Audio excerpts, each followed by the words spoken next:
James chapter 4 verses 1 to 12 responsively, or verses 1 to 17.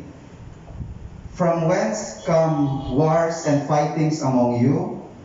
Come they not hence even of your lusts that war in your members? Verse 2, chapter 4, James chapter 3. Ye ask and have not, ye crave and desire to have, and cannot obtain. Ye fight and war, yet ye have not, because ye ask not. Ye ask and receive not, because ye ask amiss, that ye may consume it upon your lusts. Ye adulterers and adulteresses, know ye not that the fellowship of the world is enmity with God? Whosoever therefore will be a friend of the world is the enemy of God.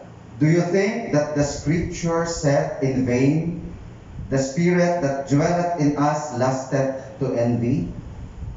But he giveth more grace. Wherefore he said, God resisteth the proud, but giveth grace unto the humble. Submit yourselves therefore to God, resist the devil, and he will flee from you. Draw nigh to God, and he will draw nigh to you. Cleanse your hands, ye sinners, and purify your hearts, ye double-minded. Be afflicted and mourn and weep. Let your laughter be turned to mourning and your joy to heaviness. Humble yourselves in the sight of the Lord, and he shall lift you up. Speak not evil one another, brethren. He that speaketh evil of his brother and judgeth his brother, speaketh evil of the law and judgeth the law. But if thou judge the law, thou art not a doer of the law, but a judge. There is one lawgiver, who is able to save and to destroy. Who art thou that judgest another? Go to now, ye that say, today or tomorrow we will go into a such city, and continue there a year, and buy and sell and get gain. Whereas you know not what shall be on the morrow, for what is your life? It is even a vapor that appeareth for a little time, and then vanisheth away. For that ye ought to say, if the Lord will, we shall live and do this or that. But now ye rejoice in your boastings. All such rejoicing is evil. Therefore, altogether, therefore to him that knoweth to do good, and doeth it not, to him it is sin. Let us pray. First, Father, as we study your word, Lord, fill us with the power of your Holy Spirit. Give us, Father, wisdom and enlightenment. At gabayan niyo po kami, Panginoon, na anuman po ang aral na amin pong matutunan sa umagang ito, tulungan niyo po kaming amin po itong maisabuhay. Bless ang bawat isa, maging ang aming mga kapatiran na nakatutok sa amin online. Lord, abutin niyo rin po sila ng iyong biyaya sa umagang ito. Lord, tanggalin niyo po lahat ng mga hadlang, distraction, hindrances. Help us, Lord, to focus our hearts and minds to worship your name. In Jesus' name we pray. Amen. Okay, pwede na tayo umupo. Okay, so tuloy-tuloy po natin yung ating series, no, Bible study series sa Book of James. At ito nga, yung ating theme ay the marks of the mature Christian. So pinag-aaralan po natin yung mga palatandaan, marka ng isang spiritual na Kristiyano, no? Mature na Kristiyano. At si James, nagbigay siya ng mga marka, no? Every chapter ay mayroon siyang isang marka ng mature Christian. And sa ating pag-review, the marks of the mature Christian, sa chapter 1, he is patient in testing. Na yung isang Kristiyanong spiritually mature, sa oras ng pagsubok, sa oras ng mga tentasyon o tukso, mayroon siyang endurance. Okay? Nakaka-endure siya at nalalampasan niya yung mga pagsubok na yon. So he is patient in testing. Pagdating sa chapter 2, the second mark of the mature Christian, he practices the truth. Na hindi niya lang pinapakinggan ang salita ng Diyos, kundi ito din ay kanyang isinasabuhay. He practices the truth. Pagdating sa chapter 3, he has power over his tongue. Na yung isang mature na Kristiyano, makokontrol niya yung kanyang dila. Pwede niya ginagamit niya yung kanyang dila para sa kapurihan ng Diyos. Para mapatatag ang bawat isa, ang iglesia. Hindi para sirain ang kanyang kapwa. So he has power over his tongue.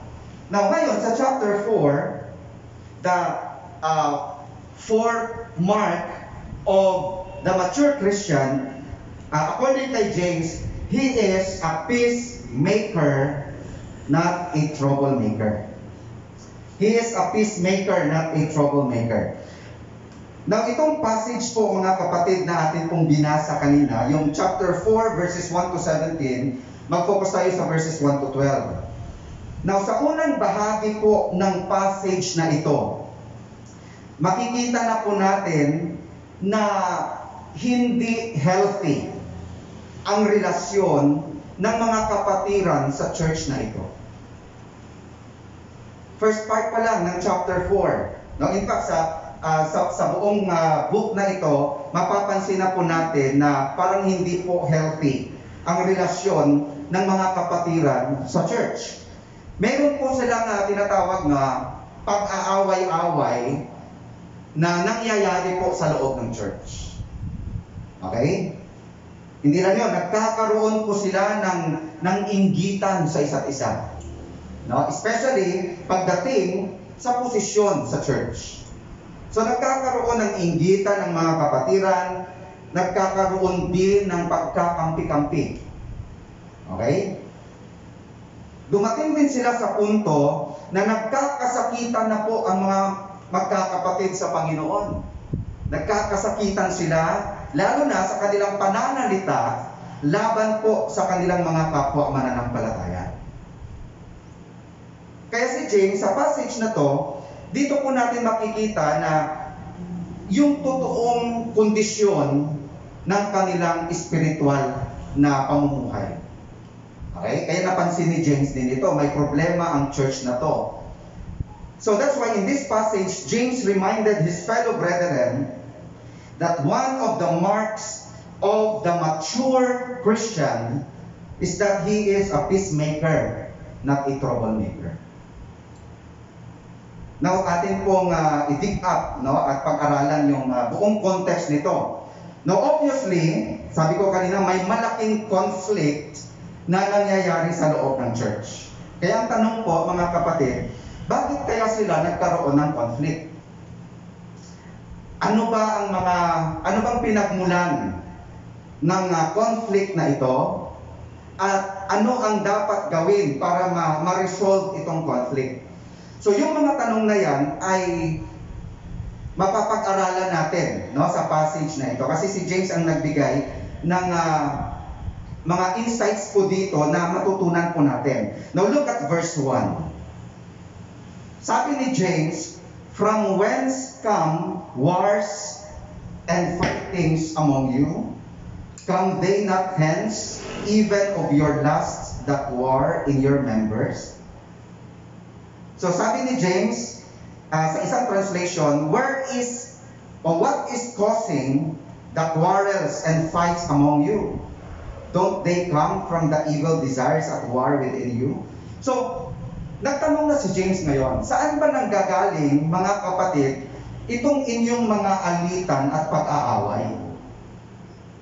Yan ang tanong ni James sa verse 1. Saan ba ito nanggagaling? Saan ito nagmumula? Yung alitan ninyo sa isa't isa. Yung pag-aaway ninyo sa isa't isa. Sabi niya, hindi ba't nagmumula yan sa pagnanasang naglalaban-laban sa inyong kalooban? Okay? Yung word dyan members, hindi yan church members, kundi it refers to the sinful human nature. Yun yung umuudyok sa inyo para lumabas itong mga hindi kanais-nais na mga pag-uugali or actions Okay? So that's why in this passage, mga kapatid, there are wars going on in the church. And he also explained, itong si James, how these wars could be stopped. Okay? Babasahin ko siya sa Tagalog, verse 1. Saan ang gagaling, sabi ni James, ang inyong mga alitan at pag-aaway? So, ibig sabihin, may nagaganap na hindi maganda. No? Sabi ng verse, ang mga kapatiran, mayroong alitan sa isa't isa. Nag-aaway sila. Pagdating sa verse 11 and verse 12, kaya nagsabi si James na huwag kayong magsiraan sa isa't isa. Kasi to that point na talagang nagsisiraan sila, masisira ang church. Okay? Dahil sa mga nangyayari. Kaya sabi ni James, ang naninira o humahatol sa kanyang kapatid ay naninira at humahatol sa kautusan. So, ang tanong, ano pong conflict ito? Now, by the way, yung word po na wars na na-mention po sa verse 1. No, the word wars, tumutukoy po ito sa conflicts. Okay? Na nagaganap po o nangyayari sa loob po ng church. And what are these wars? Kasi marami, no? From whence come wars and fightings among you? So what are these wars James was talking about? At alamin natin yun. Aalamin natin kung anong itong conflict na pinagdadaanan at hinaharap nitong mga kapatiran. At mayroon po tayong 4 na types of conflicts na makikita po dito na mention din po ni James sa buong aklat niya. Okay? Types of conflicts. And the first type of conflict, mga kapatid, ito yung tinatawag natin, the conflict between the rich and the poor. The conflict between the rich and the poor. Na-mention yan ni James sa chapter 2 pa lang, verses 1 to 9. Kung naalala nyo, nirebuke sila ni James dahil sa kanilang sin of partiality or sin of favoritism. So mayroon ng conflict between the rich and the poor, na itong mga mayaman na mga kapatiran. Kasi ang congregation, may mayaman, may mahirap na mga kapatid. Ang problema dito, nagkaroon ng conflict patungkol sa kanilang estado sa buhay. Itong mga mayayaman na mga kapatiran, iba ang kanilang paningin, iba ang kanilang pakikitungo sa mga kapatid na mahirap. Ganon din, yung mga kapatiran na mahihirap, iba din ang kanilang paningin at pakikitungo sa mga kapatirang mayayaman. So nagkaroon na po ng conflict between the rich and the poor. Now here, the rich man gets the attention, the poor man is ignored. Kung sino lang yung mayaman, sila lang yung agaw pansin sa church. Sila lang yung palaging, doon palaging ang attention sa kanila. Samantala, itong mga kapatiran na mga mahihirap, hindi sila pinapansin. Okay? The rich man is honored, the poor man is disgraced. Yung mga may pera, sila yung mga pinaparangalan, pinupuri. Samantalang itong mga mahihirap lamang na mga kapatiran, minsan sila yung pinuputya, minsan sila yung pinapahiya nitong mga mayayamang mga Kristiyano. Okay? So ang point po ni James dito, if the church will just focus only to the rich and then ignore or even reject the poor, then the church is out of the will of God. Kasi una sa lahat, yung church ng Panginoon is composed of rich and poor. Kasi maraming mga Kristiyano na mayaman, may mga Kristiyano din na mahirap ang kanilang estado sa buhay. Pero, nung tayo ay niligtas ng Diyos, wala siyang pagtatangi. Diba? Rich and poor, kailangan ng kaligtasan at niligtas ng Panginoon. At ang design ng Diyos sa church na itong mga magkakapatid sa pananampalataya ay magkaisa. Magkaisa. magmahalan, magkaisa para sa kailalago ng iglesia. Pero hindi ito nakita sa kanila. No, kasi nagkaroon nga ng conflict between the rich and the poor. Okay? Now, itong atmosphere na to, na nangyari sa church na to, kung titingnan natin sa panahon natin ngayon, alam nyo, pwede rin mangyaring ganyan, no? Sa atin, sa panahon natin. Maraming mga churches na may mga ganun ng conflict. No? Dito, mayaman, ito, ibang grupo ito, lahat na mga simpleng tao lang. Okay? At ito ay nagsisilbing warning din sa atin na sana huwag mangyari na magkaroon ng pagkakampi-kampi. No? Yung focus natin hindi lang doon sa mga taong sabihin natin may kaya sa buhay, kundi even yung mga Kristiyano na mahirap lamang ang kanilang pamumuhay. No? So, ito yung isang conflict na nakita ni James sa mga kapatid. Kaya pala na yung relasyon nila ay hindi na maganda. Kasi sa estado pa lang nila sa buhay, mayroon nang hindi pagkakaunawaan, hindi pagkakaintindihan, hindi na sila nagkakaisa doon. So, the conflict between the rich and the poor. Now, the second type of conflict na makita din po natin is the conflict between the employer and the laborer. Na-discuss yan ni James sa chapter 5 verses 1 to 6. No, yan ang ating pag-aaral sa susunod. James chapter 5, 1 to 6. So, the conflict between the employer and the laborer. So, possible na itong mga mayayamang Kristiyano ay mayroon silang mga trabahador na mga kapatid din sa pananampalataya. O yung mga mahihirap na mga kapatiran ay nagtatrabaho sa isang mayamang kapatid din sa Panginoon. Okay? Now, in this passage, ito yung problema. The rich man has the power to control and has the capacity to abuse and hurt the poor brethren. Na itong mga mayayamang kapatiran, minsan inaabuso nila yung kanilang mga kapatid sa pananampalataya na nagtatrabaho sa kanila. Okay? Many poor Christian laborers do not get their full and fair wages. And rich people taking advantage over poor laborers. Can you imagine that? Trabaho, gusto nila, trabaho lang, magtrabaho. Pero yung sweldo na dapat sana matanggap ng kanilang mga laborers ay hindi nila ibinibigay ng tama. Yung mga benepisyo na dapat maibigay sa mga laborers ay hindi nila binibigay. They require the poor laborers to work hard but don't give the right wages and benefits.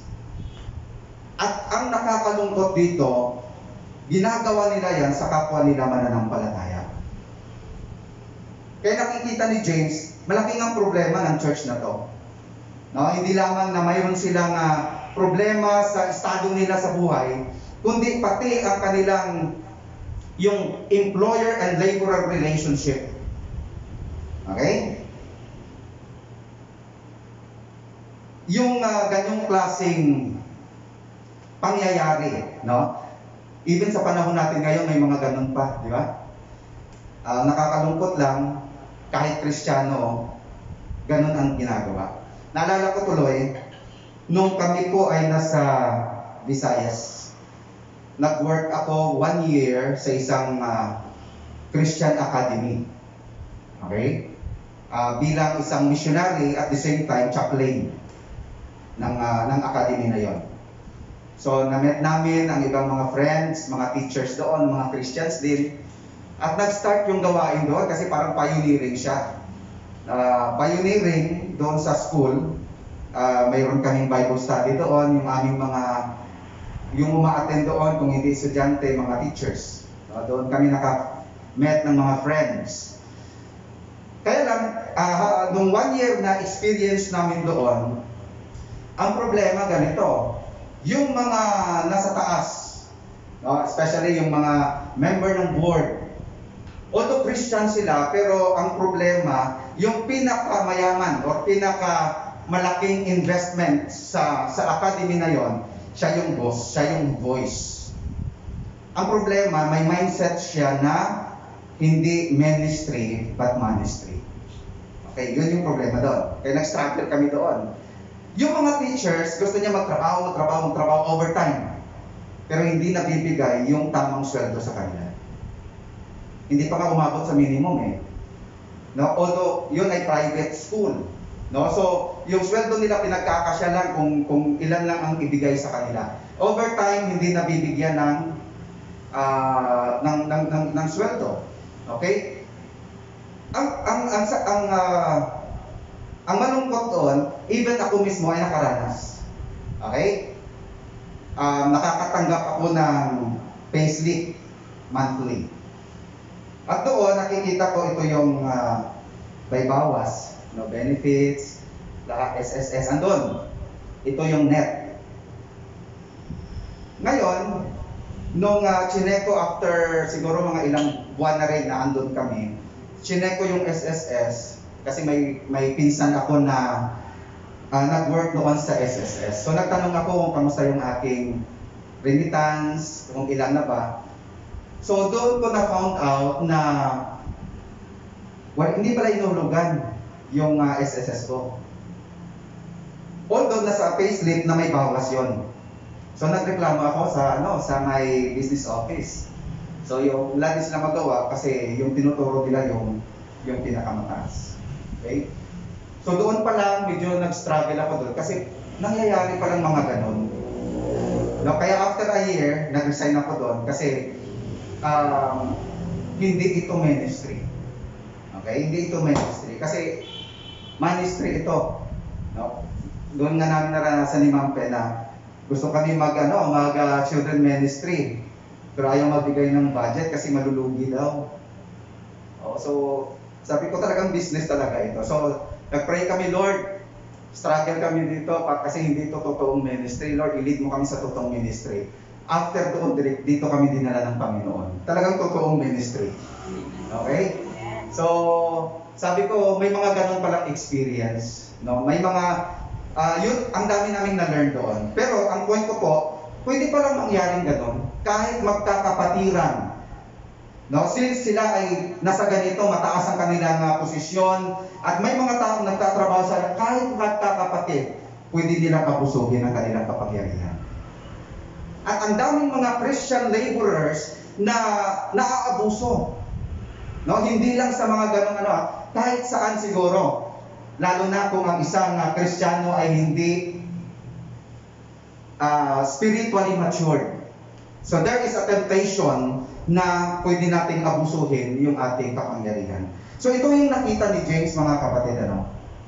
Ito yung reminder sa atin.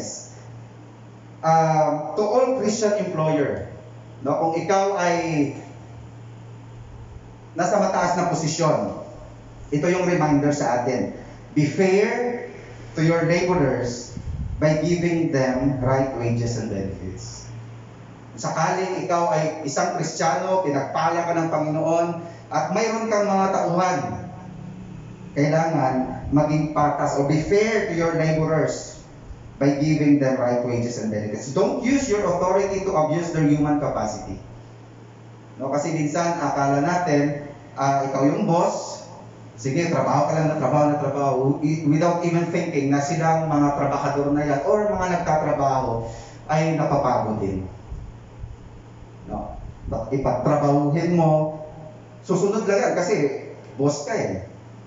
Pero kailangan mo rin bigyan or ibigay sa kanila yung karapat-dapat na matanggap nila kasi nagtatrabaho sila. Napapagod din sila. So to all Christian employer, be fair to your laborers. Don't use your authority to abuse their human capacity. Sa mga Christian laborers naman, be submissive. No, yun ang instruction ng Bible eh. Be submissive, be obedient, be honest. Habang ginagawa po ninyo ang inyong trabaho. No? So kahit sila ay malupit o sila ay umaabuso, be submissive, be obedient, be honest. Gawin nyo yan para sa Panginoon and God will bless you. No? Si Lord lang ang bahala. Basta ang atin lang dito na gawin natin ito para sa Panginoon. So the conflict between the employer and the laborer. The next type of conflict meron sila is the conflict between the leaders and the members. Sa chapter 1, 19 to 20, then sa chapter 3, 13 to 18. Okay? Tingnan natin yung chapter 1. Basahin muna natin yung verse na to. Verses 19 to 20. Wherefore, my beloved brethren, let every man be swift to hear, slow to speak, slow to wrath. For the wrath of man worketh not the righteousness of God. Chapter 3, 13 to 18. Who is a wise man and endued with knowledge among you? Let him show out of a good conversation his works with meekness of wisdom. But if you have bitter envying and strife in your hearts, glory not and lie not against the truth. This wisdom descendeth not from above, but is earthly, sensual, devilish. For where envying and strife is, there is confusion and every evil work. But the wisdom that is from above is first pure, then peaceable, gentle, and easy to be entreated, full of mercy and good fruits, without partiality and without hypocrisy. And the fruit of righteousness is sown in peace of them that make peace. Na, ito yung naalala nyo, ito yung ating na-i-discuss nung last Sunday. Ang tinutukoy ni James dito, yung mga leaders, specifically, literally, mga teachers ito. Teachers of God's Word. Okay? So, the believers James wrote to were at war with each other over position in the church. Yun yung nasabi ko kanina, na nag-aaway-away sila, nag-aagawan sila ng posisyon. Kasi may mga Christians na gusto rin magturo. At kung hindi nila nakamtan yung kanilang pagnanais or pagnanasang abutin yung posisyon na yon, nagsasakitan sila sa isa't isa. Okay? Kaya sabi niya sa verse 2, ye lust and have not, ye kill and desire to have and cannot obtain. Ye fight and war, yet ye have not because ye ask not. Now, many of them wanting to be teachers and leaders. Okay? Yan ang desire ng iba sa kanila. Dahil nga nakikita nila yung privileges na mayroon itong teachers of God's Word. Okay? Ang problema ganito, when they studied the Word of God, the result was not edification, but strife and arguments. Every time na sila ay nag-aaral, nagbabahagi ng salita ng Diyos, hindi nabibuild up ang church. Why? Each person thought that his ideas were the only right ideas and his ways the only right ways. So hindi sila, wala sa kanila yung spiritual submission. Ang meron sila is selfish ambition. Kaya every time na sila ay nag-aaral, nagbabahagi ng salita ng Diyos, walang receptive heart sa kanila. Kasi ang gusto nila ay sila din. Yung idea nila, ito yung tama, nagkaroon na ng arguments. Okay? Kaya yung church, hindi lumago ang church kasi may ganitong espiritu sa kaligatnaan po nila. Okay? So the conflict between the leaders and the members. And yung pang-apat na type of conflict is the conflict between his fellow Jewish brothers and sisters. Okay? That's why sa verse 11, sabi niya sa mga kapatiran niya, don't speak evil against each other. Dear brothers and sisters, if you criticize and judge each other, then you are criticizing and judging God's law. But your job is to obey the law, not to judge whether it applies to you. I'm reading in New Living Translation.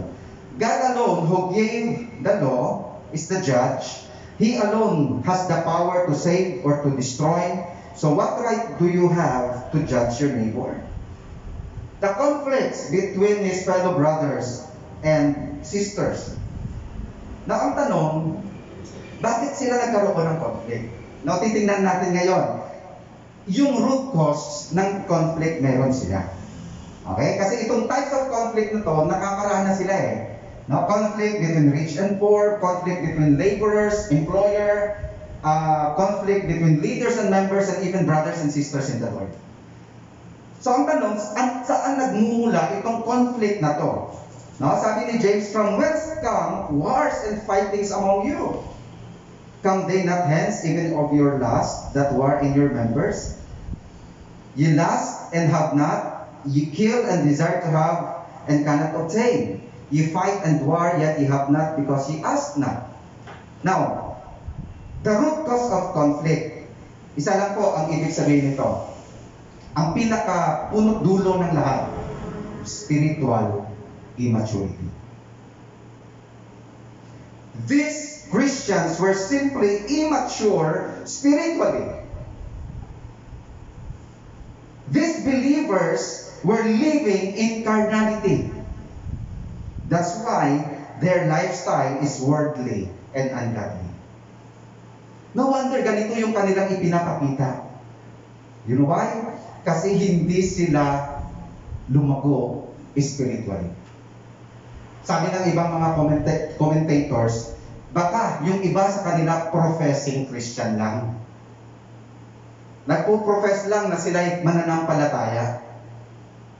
Or, since ito nga yung issue ni James, spiritual immaturity, sa kanyang mga kapatiran, kung Kristiyano man sila, kung totoo man sila nga anak ng Diyos, pero hindi sila lumalago. Immature spiritually. You know what? Spiritual immaturity, carnality, and being worldly, ang dahilan minsan, mga kapatid, kung bakit nagkakaroon ng conflict, lalo na sa loob ng iglesia. Dahil sa pagiging immature natin spiritually, minsan pag may conflict, hindi nagiging makadiyos ang ipinapakita nating reaksyon sa ating kapwa mananampalataya. Because of spiritual immaturity. Kaya kadalasan po, nagdudulot ito ng kasiraan sa pangalan ng ating Panginoon. At nakakaapekto din ito, mga kapatid, sa relasyon ng bawat mananampalataya maging sa paglago po ng iglesia ng Panginoon. So malaki pong impact nito. Kung ang isang Kristiyano ay immature spiritually, pagdating ng conflict, ungodly, usually yung mga reaction na kanilang pinapakita. So how they manage or handle that conflict, minsan hindi makadiyos. No? Kaya pwedeng mag-away, pwedeng masira. Why? Dahil sa conflict na yon, hindi spiritually led. Okay? Kung paano nila i-handle yung conflict na yan. So the root cause, spiritually immature itong mga kapatiran na to. Bakit sila nagiging immature spiritually? Bakit hindi sila lumago? Una, kulang sila sa panalangin. Kulang sila sa panalangin. Tingnan nyo, sabi ni James, ye ask, verse 2, ye lust and have not, ye kill. Yung word po na kill dito means murder. Some commentators nagsasabi na literally talagang ready to kill sila, ready sila na mag-commit ng murder para lang makuha yung gusto nila. Okay? But some commentators believe na itong mga kapatiran na to, since mayroong hatred sa kanila, and the Bible says, whosoever hated his brother is a murderer. So guilty sila sa salang murder dahil mayroong hatred na nabubuo doon sa kanilang mga puso. Okay? So kaya hindi sila lumalago dahil hindi naman sila nananalangin palagi. Sabi ni James, ye kill and desire to have and cannot obtain, ye fight and war, yet ye have not because ye ask not. Hindi naman kayo nananalangin. Kulang kayo sa panalangin. Kung manalangin man kayo, iba naman ang motibo nyo. Kaya sabi niya sa verse 3, ye ask and receive not because ye ask amiss or wrong motive, that ye may consume it upon your lust. Kita nyo yung problema. Kaya sila naging immature spiritually kasi yung prayer life nila hindi according sa kalooban ng Diyos. No? Possible, nagpe-pray sila para makuha lang ang kagustuhan nila. May selfish motive sila. Okay? Kaya nga, hindi pa rin sinasagot ng Diyos ang kanilang panalangin kasi wrong motive. Okay? Ano pa? Kaya sila hindi lumalago, hindi sila nananalangin, kundi hindi nila ipinapamuhay ang salita ng Diyos. Kaya sabi ni James, be doers of the word, not just hearers only. Marami silang narinig na salita ng Diyos. Ang problema, hindi nila isinasabuhay. So anong expect natin na paglago doon? Kasi hindi nga nila ina-apply yung salita ng Diyos. At ano pa, kulang din sila sa fellowship. Kasi may conflict na nga eh. So yung fellowship nila sa isa't isa, yung bonding nila sa isa't isa nawala. Na yun sana ang isang paraan din na magpapalakasan sila para sila ay lumago spiritually. Na anong point ko po? I-apply natin sa sarili natin. Kaya pala maraming Kristiyanong hindi lumalago spiritually. Kasi yung pinaka-basic na dapat niyang gawin para siya ay lumago ay tinitake for granted niya. No? Sa atin, sa inyo po mga kapatid. Kung kulang tayo sa panalangin, kung kulang ka sa prayer, nagpe-pray ka lang dahil may kailangan ka, hindi ka lalago. Kasi ang sabi ng Bible, pray without ceasing. Pray continually. Kasi prayer is part of our life. Nakakarinig ka ng salita ng Diyos, pero kung hindi mo man ina-apply sa buhay mo, hindi ka talaga lalago. So ito yung problema. The root cause of conflict is spiritual immaturity. Okay? Ano pa? Tingnan po natin ano yung reaction nila sa conflict. Meron na ng conflict, pero nag-react sila in a negative way. Usually, yun yung kanilang tendency. Dahil nga, walang spirituality doon sa kanilang ipinapakitang action. Okay? Anong nangyayari? Paano sila nag-react? Sa verses 1 to 5, mababasa po natin dyan, na meron silang hatred sa isa't isa. Okay? Dahil sa conflict, nagkaroon sila ng hatred, envy, jealousy, angry feelings with each other. Yun yung meron sila. Yun yung mga reaction nila sa isa't isa. Blaming others. Nagsisisihan. Kaya ng isa sabi dito, God resisted the proud, but He giveth grace unto the humble. Kasi marahil yung iba sa kanila ayaw aminin na sila ay magkamali. Gusto nila na they blame others, no? Ayaw nilang tanggapin na sila dahil sa kanilang ginagawa ay ito yung nangyari, nagkaroon ng conflict. So, blaming others, coveting, hurting others by their words and actions. At sa verse 4, ito yon. Ye adulterers and adulteresses. Okay? Know ye not that the friendship of this world or of the world is enmity with God? Whosoever therefore will be a friend of the world is the enemy of God. Guilty po sila sa salang spiritual adultery. Okay? Bakit spiritual adultery? Hindi sila naging faithful sa Diyos. Yung love nila sa Diyos, yung commitment nila sa Diyos, nawala at nabaling ang kanilang commitment at yung love nila sa mundo. Kaya worldliness ang isang problema din nila. Okay? Spiritual adultery. Kaya pala hindi nila maranasan yung presensya ng Panginoon kasi mayroon yung puso't isipan nila ay andun pa sa mga makamundong bagay. No? Maraming Kristiyano hindi lumalago spiritually. Why? May isang bagay na humahawak sa kanila, yung mundo. No? Kaya nga sabi ng Bible, love not the world or anything that is in the world. No? Kasi pag minahal mo na yung mundo, yan ang pipigil sa iyo sa paglago spiritually. Or marahil yan din ang paglalayo sa iyo sa Panginoon. So normal lang po sa isang iglesia na makaranas po ng conflict, no, sa kapwa mananampalataya, no, nangyayari yan dahil na rin ito sa ating mga personal differences. Okay? Iba-iba tayo. At hindi rin pareho yung level of spirituality. Okay? Pero ito yung lesson. Huwag naman nating hayaan na mangibabaw po o manatili sa ating mga puso yung hatred, no, yung envy, jealousy, or angry feeling sa isa't isa. Huwag nating hayaan yon. Okay? To the point na dahil sa envy, hatred, galit na yan, magkakasakitan na tayo. No? In words or in actions. No? Or gagawin natin ang lahat para makapanira lang ng kapwa. No? So, pwedeng mangyari yan. Nakadepende nga sa level ng ating spirituality. Kasi if you are spiritually matured, hindi ka magre-react ng ganon. No? Magre-react ka according sa Bible, according sa scriptures. No? Kaya napaka-importante yung spirituality. No? Kaya lang tayo nagre-react ng negative, it is because may malaking factor dito sa ating spiritual life. No? Marahil hindi tayo ganun ka-close sa Diyos. O marahil nangingibabaw yung carnality sa atin.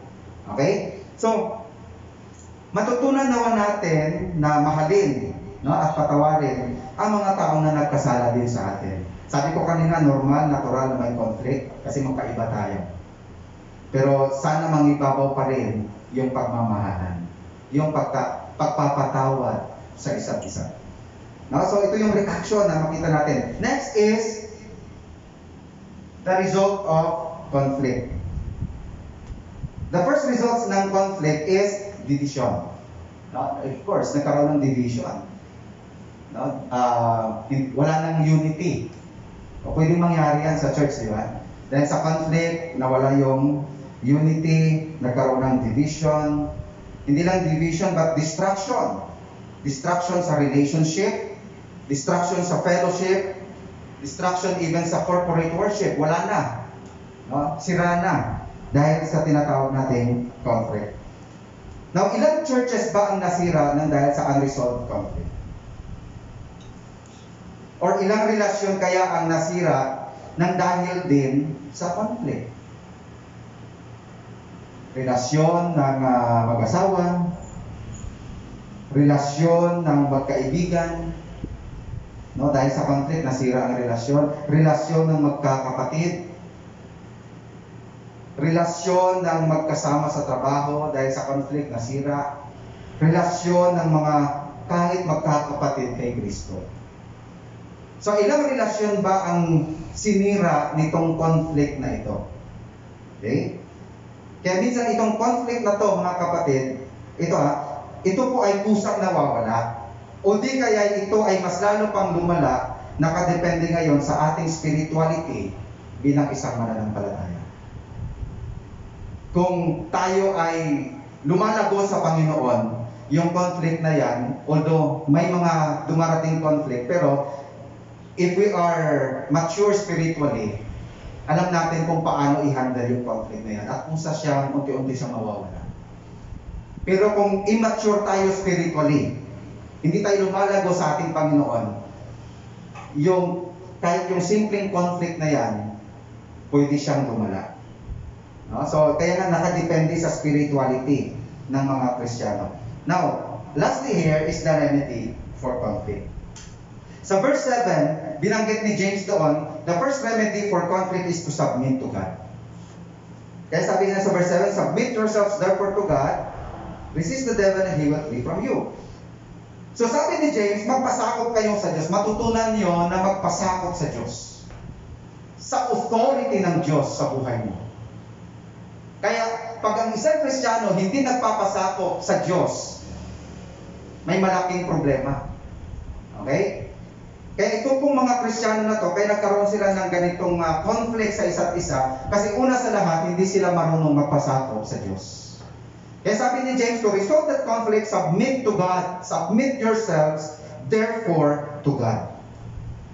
The second remedy, para ma-resolve yung conflict, you have to resist the devil. Kasi yung diablo, sumisingit sa inyo. Gumagawa ng paraan, nagtitake advantage yung diablo para sirain yung iglesia, para sirain ang spiritual life mo. So the remedy para kay James, not only to submit yourselves to God, but resist the devil.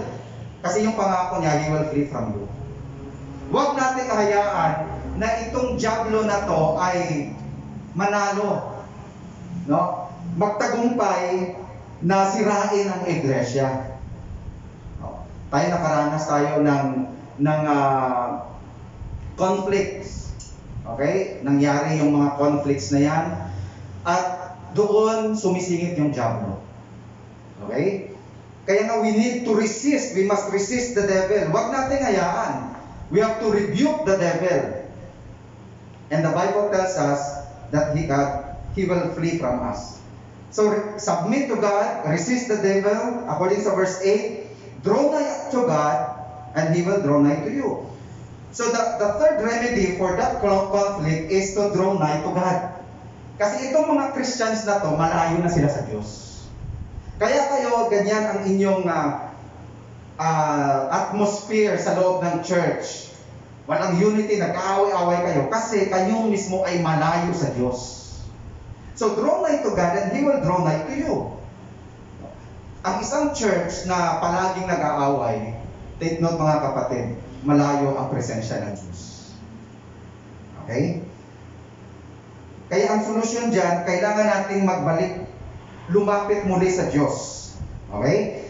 Sa verse 8 nabanggit din dyan, cleanse your hands, ye sinners, and purify your hearts. That speaks of our way of life. Lifestyle, kailangan nating mamuhay muli ng klaseng buhay na malinis at nakakalugod sa Diyos. At mangyayari lang yan kung tayo ay, sabi niya sa verse 9, be afflicted and mourn and weep. Let your laughter be turned to mourning and your joy to heaviness. Anong ibig sabihin nito? Sincere repentance. Kailangan ng pagsisisi, kailangan ng repentance dito, no? Para mapagtagumpayan natin anuman yung mga challenges na dumarating sa buhay, especially sa church. Sincere repentance. Verse 10, humble yourselves in the sight of the Lord. Then verses 11 and 12, don't speak evil against each other and don't criticize and judge each other. So mayroon tayong counterpart dito, no? God will bless the church. Tutulungan tayo ng Diyos na lumago spiritually. But kailangan natin gawin itong mga remedies na to. If there is what we call conflict, then ito yung mga remedies na pwedeng maka-resolve ng conflict meron tayo sa isa't isa. Lalo na sa church. Ito yung sinabi ni James. Ito yung mga dapat ninyong gawin, mga kapatid. May problema kayo. Okay? At dahil sa inyong pagiging immature spiritually, kaya yung reaction nyo ay ungodly. Dahil sa inyong pagiging carnal, worldly, nagkakaroon kayo ng inggitan to the point na magsiraan kayo sa isa't isa. Ngayon, ito yung gagawin nyo. To resolve that conflict, submit yourselves to God. To resolve that conflict, you have to resist the devil. Draw near to God. Lumapit kayo sa Diyos. Wash your hands and purify your hearts. Kailangan nyo ng sincere repentance. Okay? Then, after that, sabi ni James, don't speak evil against each other. And don't criticize and judge each other. Now, anong point natin, mga kapatid?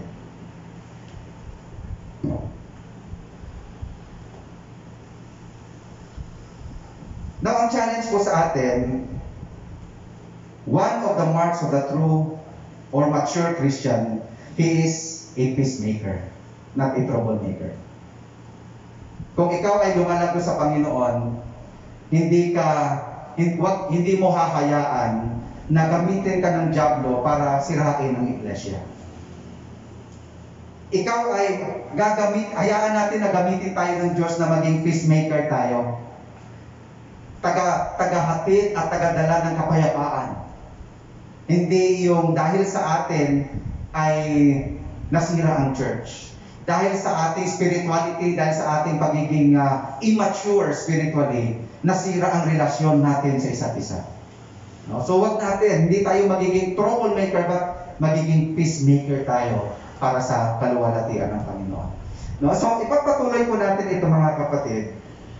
Yung last chapter po natin at yung last mark of the mature Christian ay atin pong tatalakayin sa susunod po na linggo. For our reflection, mga kapatid, kasi ang punot-dulo nito is spiritual immaturity. Ang tanong ko po sa atin, mga minamahal na mga kapatid sa Panginoon, Kamusta po ang ating spiritual na pamumuhay, spiritual life? Kamusta ang spiritual life mo ngayon? Lalo na andito tayo sa pandemic. Kamusta po ang spiritual life mo ngayong pandemic, mga kapatid?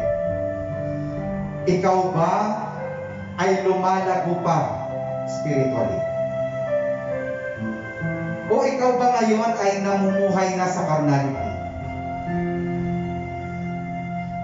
Nag-e-enjoy ka na ba sa mga bagay na worldly?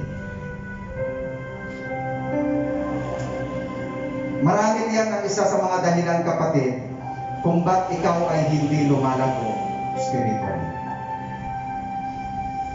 Let's think and let's search our spiritual life ngayon.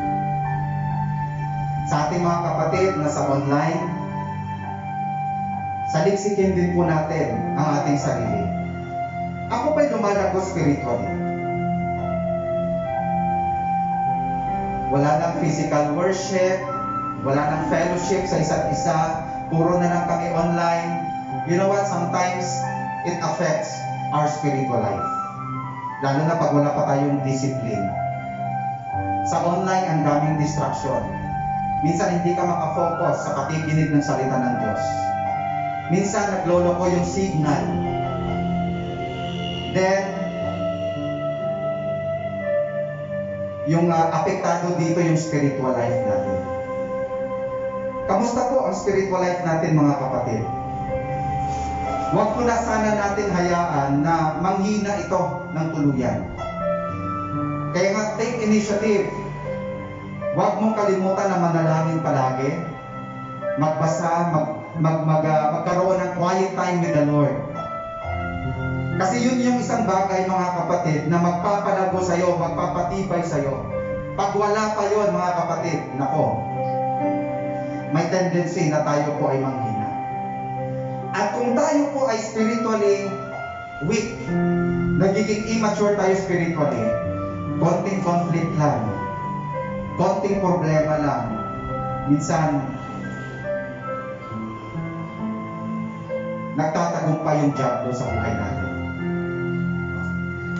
At ito pa, ang nais lang ng diablo, sirain ka, sirain tayo, sirain yung iglesia. Kaya minsan gagamitin niya yung mga conflicts na yan, differences, para magtagumpay siya, masira lang ang iglesia ng Diyos. Pero kung ikaw ay spiritually matured, ikaw ay lumalago sa Panginoon, anuman pong challenges ang darating, if you are led by the Holy Spirit, bibigyan niya tayo ng karunungan kung paano natin harapin yung mga conflicts, problema na yan. At at the end, we will give glory and honor to the Lord. Pag-isipan natin, sana dalangin natin, Lord, tulungan mo akong lumago sa aking spiritual na pamumuhay. Tayo po'y manalangin. Lord God, salamat po sa iyong mga salita. Salamat po, Diyos, sa paalaala, even sa mga pagtuturo at pagtutuwid. Salamat sa iglesia ito na nagbigay ng isang malaking leksyon sa aming Panginoon. Nakita namin na itong church na to, na sinulatan ni James, Lord God, ay may malaking problema. At yung problema na yon ay spiritual immaturity. At yung problema na yan, Panginoon, pwede rin maging problema namin dito sa iglesia o sa aming buhay spiritually. At Lord, may your word magbigay ng guidance, reminders, at tumulong sa amin, Panginoon, upang kami ay maging matibay, matatag na bilang isang Kristiyano o Diyos. Pagpalain mo ang iglesia ito, pagpalain mo ang bawat isa, ang mga kapatiran, hindi lamang dito, Panginoon, physically, but even virtually, na nakatutok po sa aming online worship. Bless your word. In Jesus' name we pray. Amen.